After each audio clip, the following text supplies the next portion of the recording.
Hey, I want to thank everybody for tuning into a special edition of Steelers Pre-Snap. I'm your host, Luther Dupree, joined as always by Claudio Rosano and Smokin Jim, fashionably just called in a few minutes ago. What's up, Claudio? How you doing? What's going on, Luther? What's going on? Yeah, Jim. Are you All are you right. with us still? Yeah, I thought it was a bye week, but I'm happy to be honored to be on. Thanks for giving me a heads up. Yeah. You check your emails and text messages. You be up to date on this. It's just a update on things, Smokin Jim. So just to start it off, 3-2, Steelers are in first place. Um, I don't think any of us had them being in first place by the bye week, but that's where they're at. Claudio started us off. What do you think about the progress of the season and any surprises? 3-2, first place going into the bye. I don't know if the word progress should be mentioned for the Steelers. I don't see progress. I see the MFL, the Mediocre Football League. Baltimore, everybody was talking about Baltimore. Baltimore is mediocre. Not crazy about their play calling that last game. I'm sure we'll get into the game. But at the end of the day, two quotes. Clint Hurdle used to say, "You are who your baseball card says you are." And Bill Parcells says you are who your record is. The Steelers are 3-2. Now, coaches, people say they won ugly or they were lucky.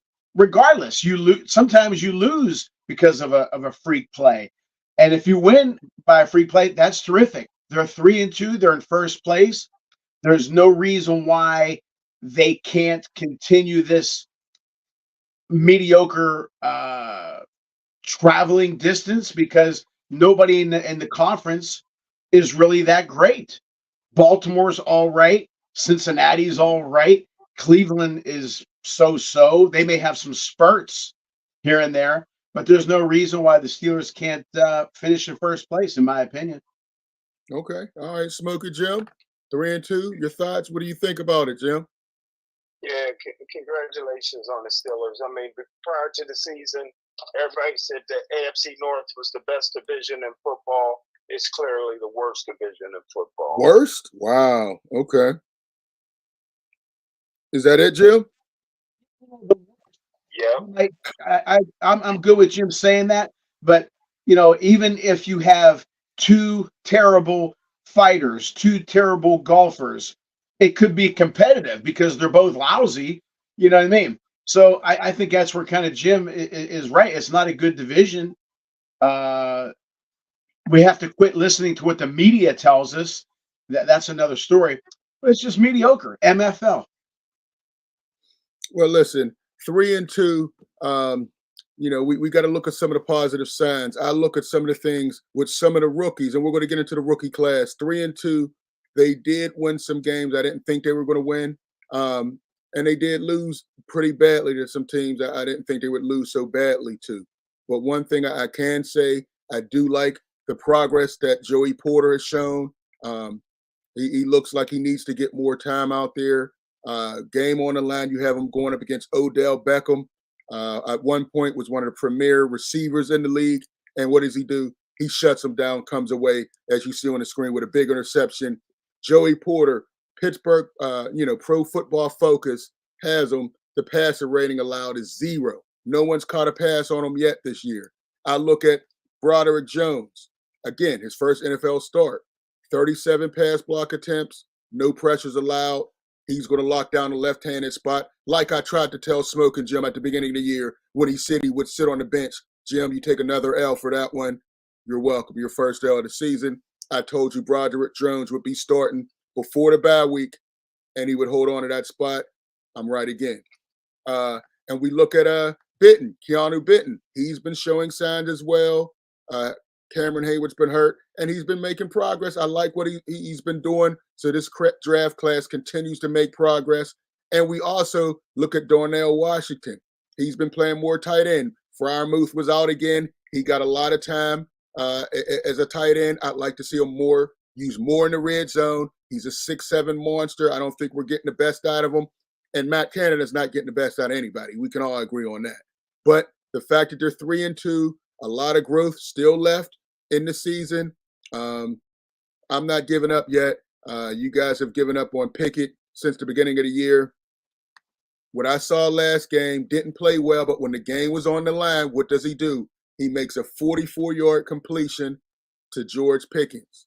You know, that you guys can talk about him all you want, but when the game is on the line, he's made some great plays, and I still think by the end of the year, he can be a top 15 quarterback.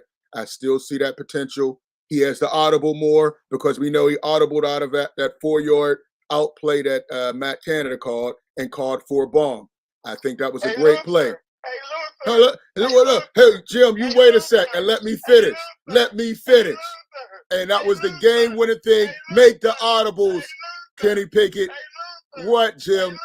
You listen to Dr. Umar, you repeat yourself a whole lot, Jim. Hey, Luther, how dumb do you gotta be from Georgia when the audible is Randy? They better change that. Everybody knows that's Randy Moss, and he's gonna go deep. Listen, brother, you got them peanut farmers from Georgia, and you got 3 of them starting. I told you before the season that Lamar Jackson throws a knuckleball. Is it any surprise they dropped 8 balls?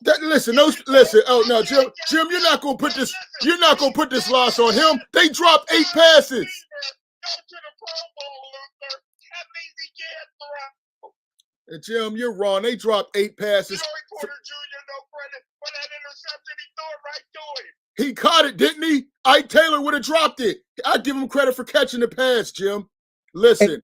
That game, I'm not putting that on Lamar Jackson. If you watch that game, his receivers failed him. They were wide open. Lamar Jackson hit them right in the hands for at least 2 touchdowns. Zay Flowers was falling all over the floor. That was not his fault, Jim. That was his receiver's fault. I don't hate any quarterbacks. I call balls and strikes. I call it black and white. If you can play, you can play, Jim. Don't give me that. Odell Beckham keeps getting hurt. Odell Beckham got hurt the first reception he got. He limped off the field. Then he came back and Joey Porter got an interception. You know what, Lou? I think Lamar Jackson is extremely over-criticized and underrated. I love Jim, and I respect everything he says, but I like the way he throws. I think he's got a great arm, and the ball comes out of his hand terrific. They dropped his passes. I think he's a dangerous quarterback, and I don't know if they use him properly. Throw deep. In my opinion, what do I know? But I'd say get some receivers that can go deep for him, which opens up the middle. Then he can do his thing running around. Claudio, yes. Name one Pro Bowl wide receiver. You guys cannot continue to make. They're not Pro Bowl receivers, Jim. Thank you. They're not Pro Bowl receivers. There's never been a quarterback that can throw the football that couldn't get it to the wide receiver. Listen, Jim, those wide receivers aren't good. Listen, the Ravens don't have a wide receiver that would start for the Steelers, and we don't have an all-star receiving crew. Who would start? Not Odell Beckham. Wait a minute. Not Flowers. Not Flowers. Deontay Johnson went to the Pro Bowl last year. Deontay Johnson hasn't played. Deontay Johnson has 1 catch on the year. They wouldn't start over any receiver we have on our team, Jim. None of the receivers. I don't think we should base anybody's success based on the Pro Bowl, because people go to the Pro Bowl. Like the 5th, 6th, middle of the pack quarterback goes so he can get a bonus. How many of them say we're not going? Yes. Did Roger Staubach have Drew Pearson? Did Troy Aikman have Michael Irving? Did Bradshaw have Swan and Stallworth? You're proving our point. You're proving our point, Jim. Jim, what you don't understand, you're proving our point. Jim. Wait, Lamar Jackson, does he have a good arm? Of course. Can he move? Of course. What is the hole in Lamar Jackson's game? Other than he's a black Bobby Douglas. Oh, you're crazy. No. Bobby Douglas could run. Bobby Douglas was raw. Okay, he was not. I see what you're saying about the running comparison. Bobby Douglas, he was the first guy. He had like 900 plus yards back in '72, I believe. But no, Lamar Jackson has a more accurate arm. He's quicker. Bobby Douglas was a big bulky guy who run you over. No, and neither one of them had good receivers. You have to have good receivers. I would take Tim Tebow. Oh, Jim, all right. You just say something asinine like that, Jim. You must have been smoking early today. Hey, listen, we got some guys. Jason Thomas, season just started. And he also said, stop hating, Jim. I agree, Jason Thomas. Stop hating, Jim. I mean, come on, man. We're not going to go there. They pulled it out, but it was basically the defense, of course, as usual. T.J. Watt and Alex Highsmith, Joey Porter, these guys balled out. And we have to give some credit. Hayward's been out, but the play that Larry Ogunobile made on the screen where he hustled from the defensive line, caught the running back and knocked the ball out, that's the type of hustle that we need, man. I mean, that was excellent. And George Pickens starting to come into his own. He won the game. They called to Randy. We need to run Randy a lot more. Georgia versus Alabama, he just destroyed Humphreys on that. Beat him so bad he caught the pass. Humphreys didn't chase after him. He was beat so bad he just ran out of bounds. We got to start throwing the ball to him and Calvin Austin at least 2 or 3 times a game. Get out of this dink and dunk stuff. And did you guys see on the sideline, they showed a picture. They had a camera looking at Matt Canada and the rest of the coordinators. Matt Canada didn't celebrate too well on a touchdown. Everybody else was screaming and hollering. What were your thoughts about that, Claudio? Was he upset that Kenny Pickett audibled out of the play? It looked a little different to me. Did you see it, Claudio? You know what? One thing we have to realize that everybody's human. Everybody has egos, and he wants his place to work. But maybe this will be a wake-up call for Canada. Now, what I did like, you have to, Mark McGuire comes to mind. He was a power hitter. They didn't ask him to steal bases, okay? They didn't ask him to hit 360. So they asked him to hit the ball 360 feet. Kenny Pickett, and I'm not a fan. I'm the only one who's being honest about Kenny Pickett. Well, he stays tough in the pocket. He'll hang in there. I like that. But what his strength is, it looks like, is rolling out. He throws well on the run. Do it. Utilize it. And I think with that play that Canada maybe didn't seem too happy about, maybe that a light bulb will hit him and say, look, okay, let's maybe give him a little more rain. Let me say this real quick. I love calling pitches. Okay, I think I'm very, very good at calling pitches for my catcher and pitcher. But let's just say something here. Let's say that what's going on right now, the best pitch would be a curveball. So I call a curveball. But the catcher knows that the pitcher doesn't have his best curveball that day. And the pitcher is not confident in his curveball that day. So what happens? The pitcher throws the ball with no confidence. The catcher calls the play with no confidence.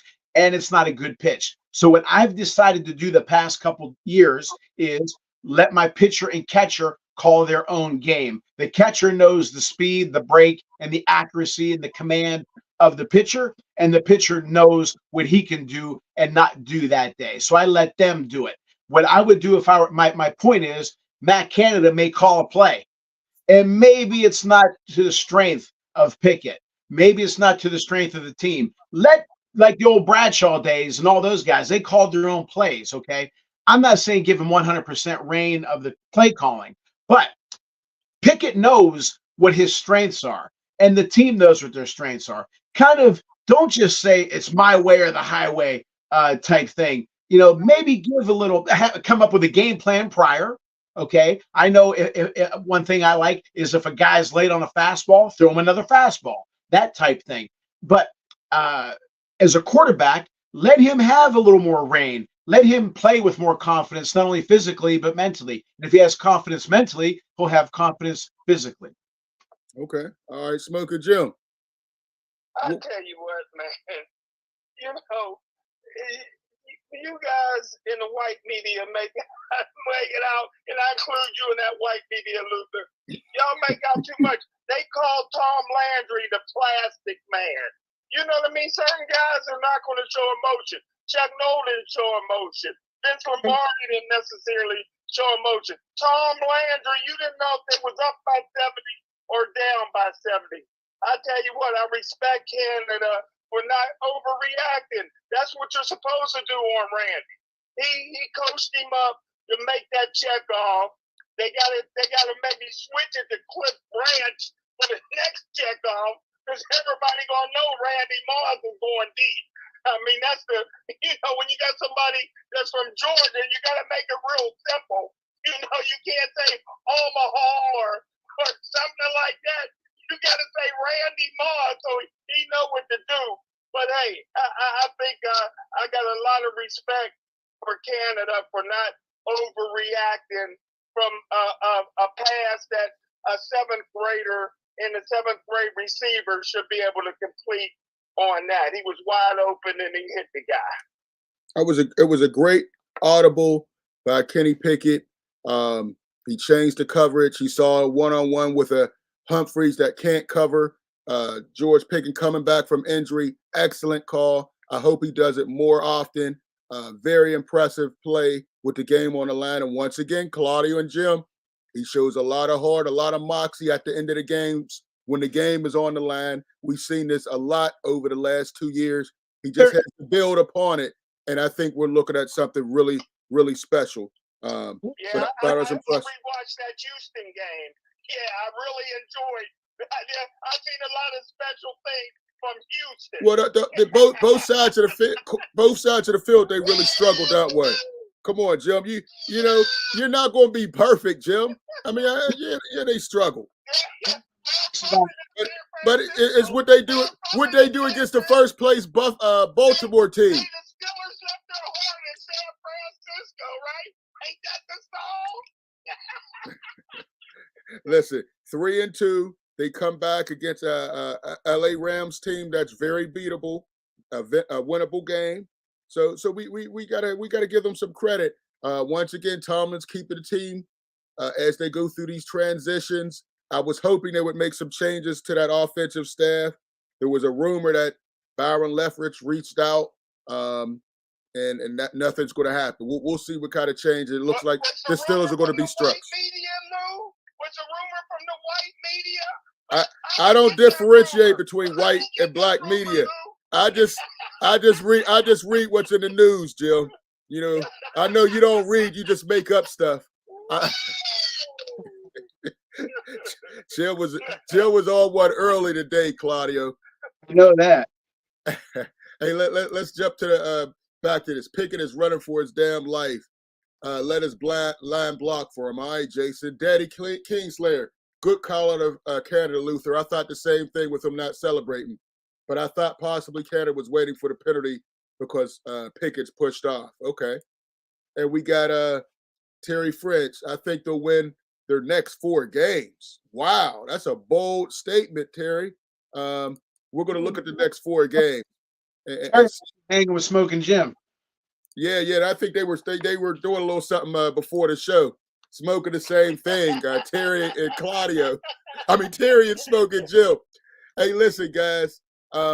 Let's do a quick update as we get ready to wrap up on these draft picks. Jim, I want to start with you. You had some real bad criticism of the draft picks, and once again, it looks like your prediction may be off.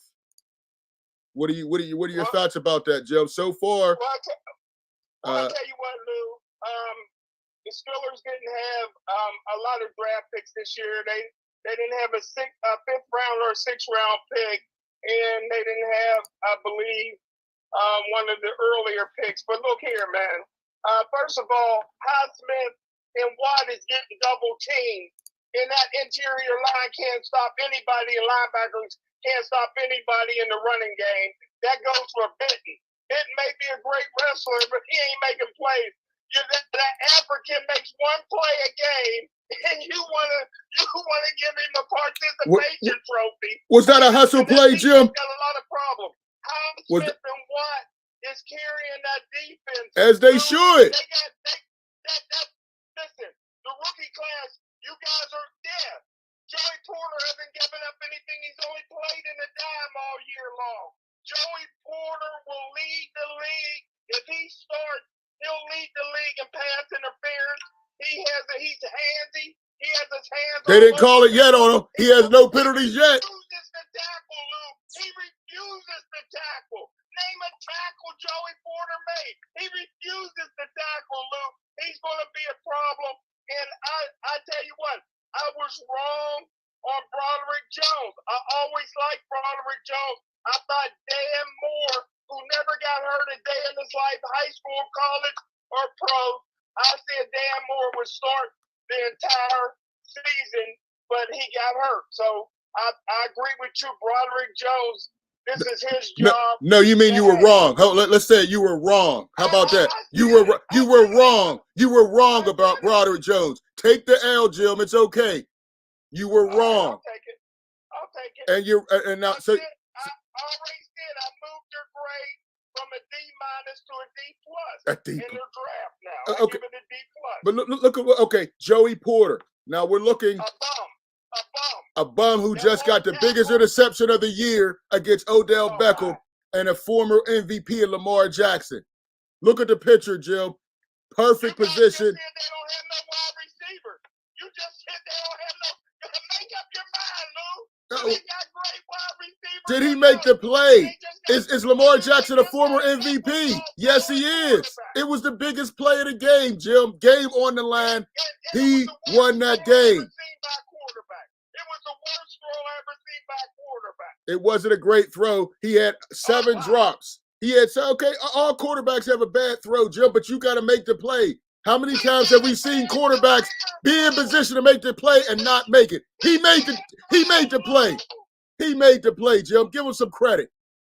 Give him some credit. Hey, Claudio probably remembers Joe Cap, but throw Lamar Jackson. Jim, listen. Your grade on that draft was wrong. Your grade on the offseason, I like what Cole Holcomb has done. I think he solidified, made some great plays in the middle. I like Roberts. Is he a rookie? No, I'm just saying the additions. Listen, Benton has been solid in the middle. He's getting more playing time. Broderick Jones, it looks great out of left tackle. He moved Dan Moore out of that position. Dan Moore's not getting that position back. Period. Who? He's the best free safety in the game. Yes, I don't want to lead the tackle.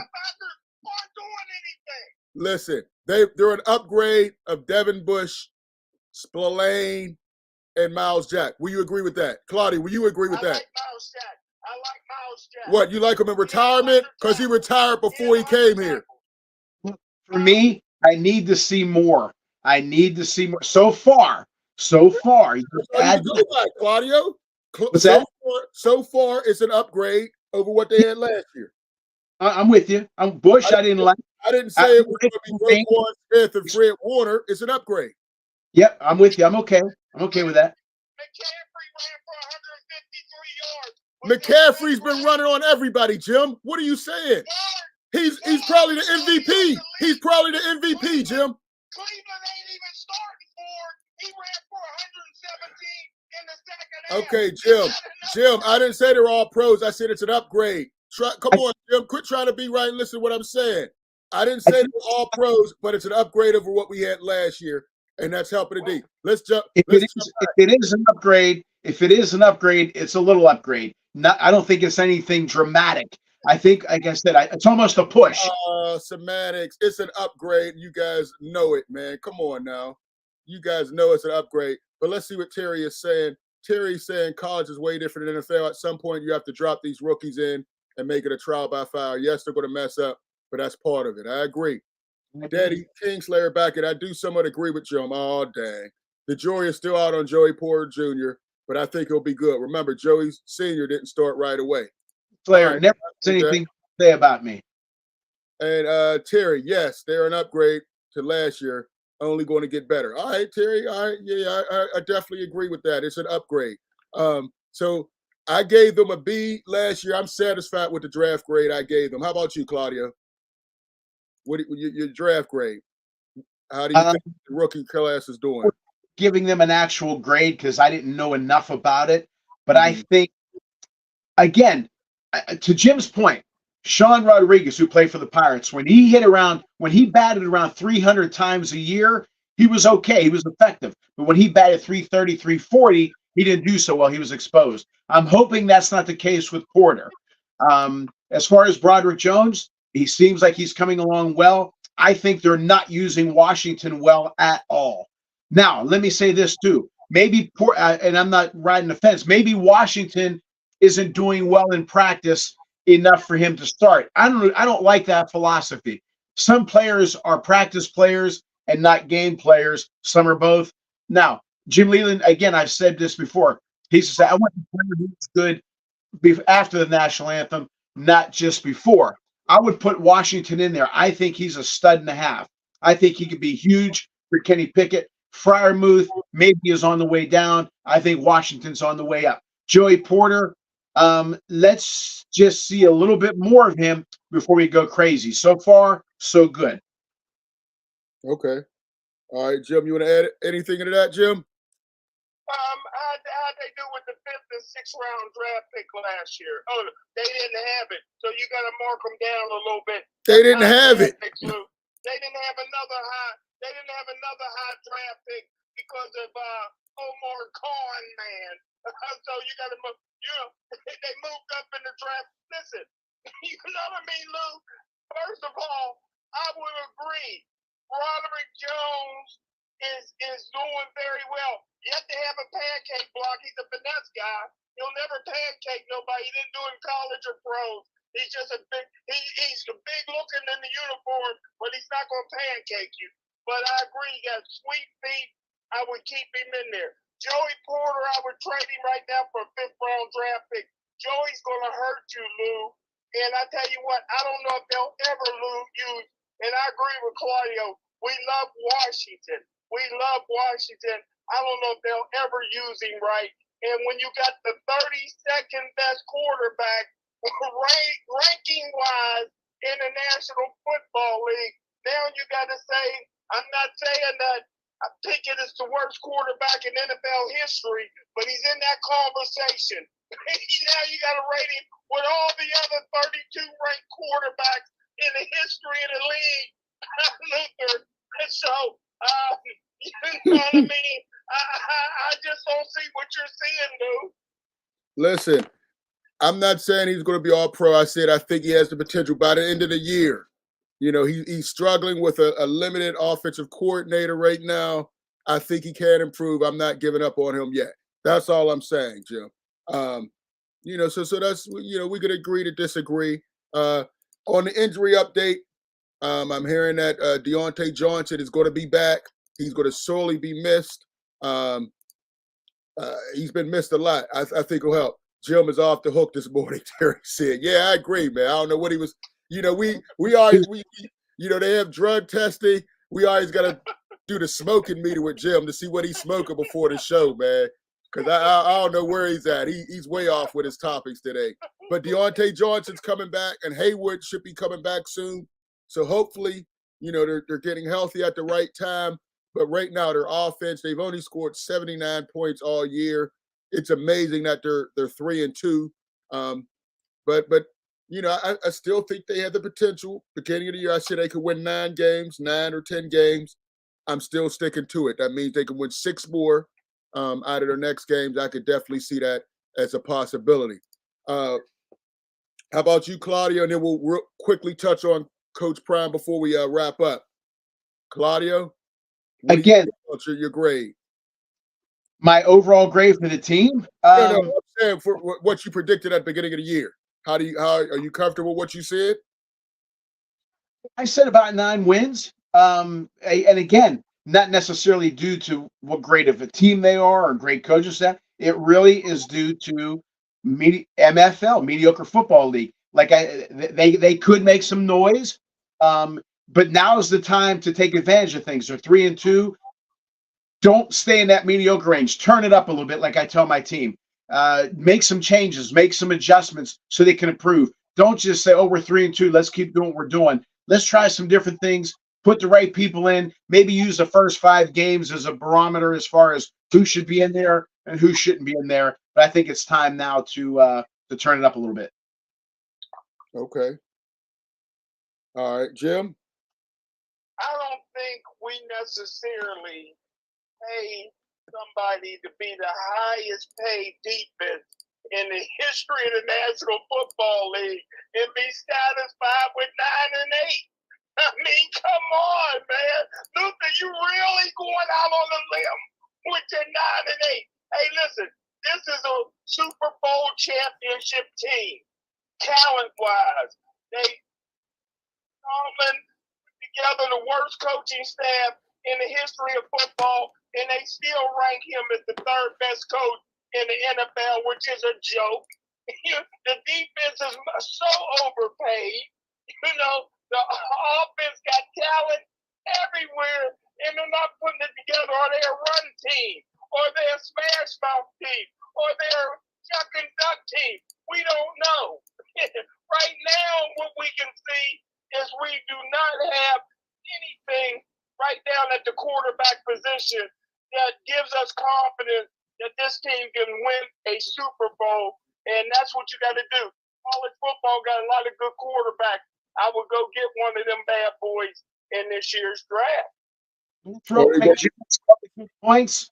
And I what did I say? I put it on the coaching staff to take it to the next level now. Yes, sir. All right. Well, Jim, we do have some comments. Frank Jackson, Jim just hates the Steelers. Stop the BS. Frank Jackson says AFC North is trash right now. A winning streak can. You didn't finish. Right. All right. Frank Jackson again. Kenny Pickett is garbage. All right. And Eric, what's up, Eric? Eric, agree with Jim. Coaches, but Kenny with a real coaching staff, we can win the Super Bowl. All right, come on, man. Daddy Kingslayer, Jim has high expectations, and he should. Where is Najee? Najee needs to be getting less carries, and Warren needs to be getting more of his carries. I've been saying that since the beginning of the year. That young man is explosive. I like what he adds to the offense. We saw one play that showed a lot more than I've seen from Najee his whole career. He hurdled a man. He did 2 spin moves, jumped another guy, ran for 20 yards when I thought he was going to take a loss. Jaylen Warren needs the ball a little more. And as a backup running back, he's putting up some tremendous numbers. I like what I see of him. And when he gets in there and runs and does well, Najee comes in and then starts running like we thought he should always run. So I'd like to see Jaylen Warren get more carries. I like what he's bringing to the offense. Terry, I don't think we have the talent and the coaching staff to take us to the next level. Terry's exactly right. And Frank's right. Daddy Kingslayer needs to get a TV and quit listening to things on the radio. Ooh. Frank, right? Terry Frank is right. They don't have the player. They don't have the players. But if you don't have the players, you have to have the coaching staff to elevate the players. Okay, and I don't see it. But okay, the mediocre football league, anything can happen. The Pirates were no good, but they hung the first month of the season. They did well. Okay, anything can happen next year. The talent level is low. Mediocre baseball league as well. Mediocre football league. It's not parity. It's mediocrity. If the Steelers coaching staff can turn it up and coach those guys properly and maybe think outside of the box, something can happen. And like Frank said, now's the time. Right. And I wanted to say it, but Daddy Kingslayer beat me to it. Happy birthday, Claudio. I'm not ripped on Daddy Kingslayer. Thank you, Daddy Kingslayer. You're the best. He was waiting for you to rip on him, and then he says happy birthday. He's a best friend like Jim.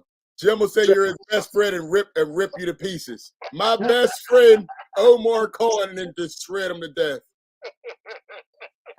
Hey, but you and also TJ Watt had a birthday as well earlier this week. So happy birthday to both of you guys, man. 2 legends of the city of Pittsburgh. Real quick, I do want to get to this real quick. Coach Prime, they blew a big lead. Jim, I said they could win 7 games at the beginning of the year.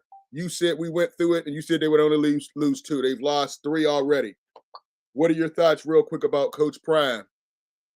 Well, I tell you what, man, the Pac 20 or whatever. Pac 12. Is a lot better than I thought it was. Listen, for the first time, I've seen Coach Prime do something that was poor coaching. I was watching that game.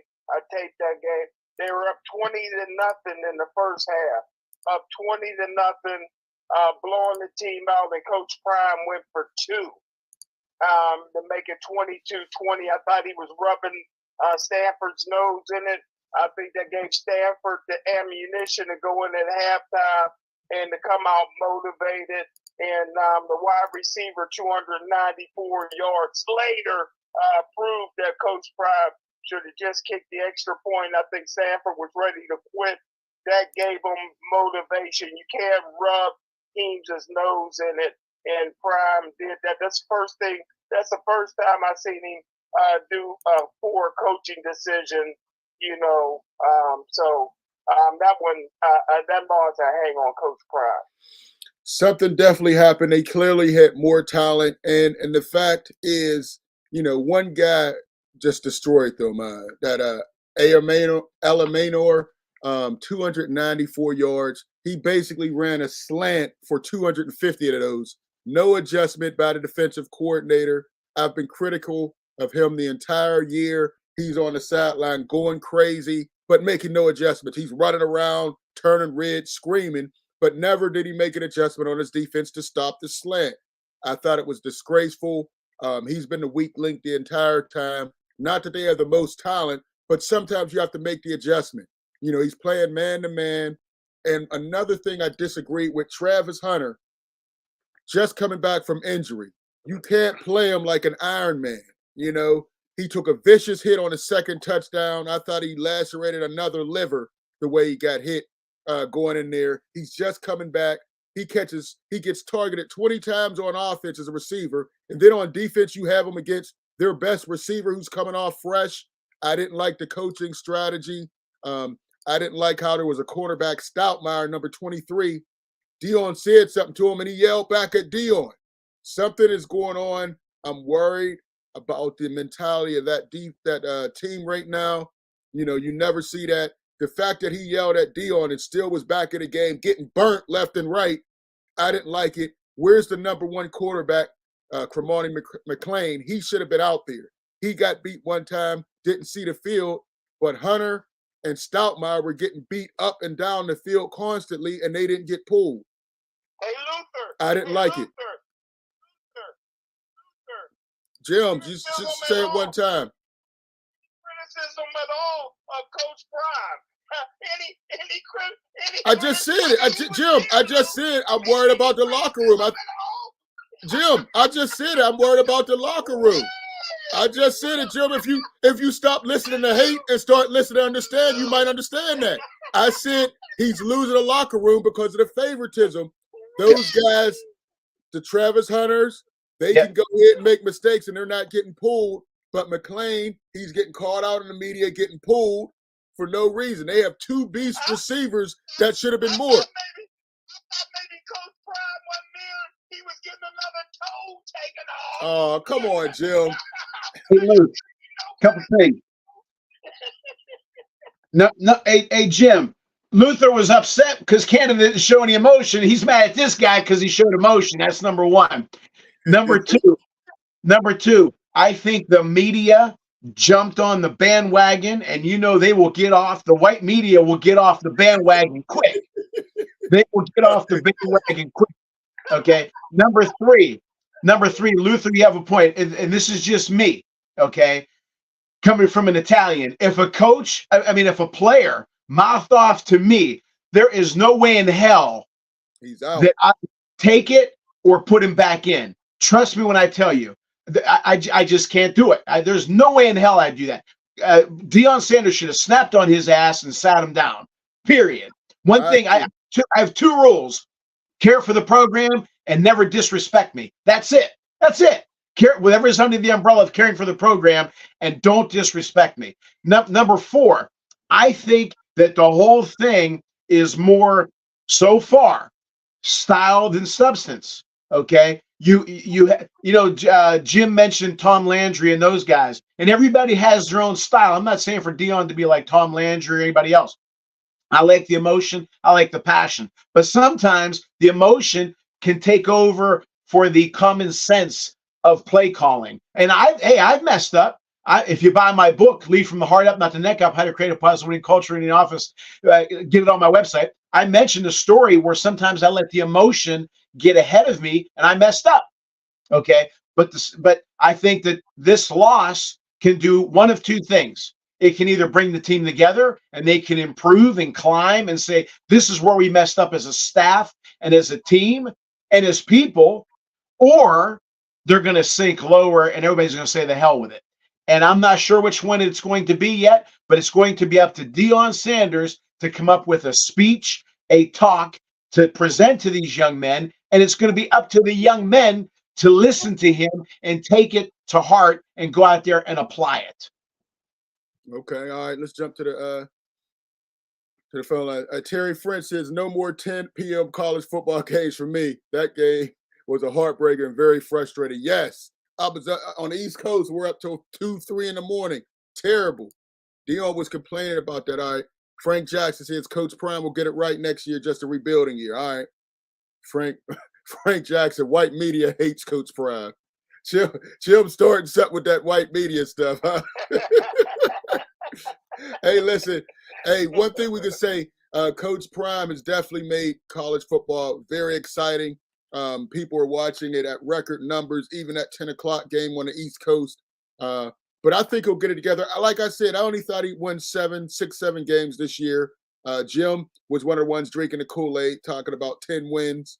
I knew they didn't have the talent, especially on the defensive end, but I still think they'll be bowl eligible. But he has to get his guys in. You can't have guys, not all feeding in. And he called the guys out at the press conference, which I like.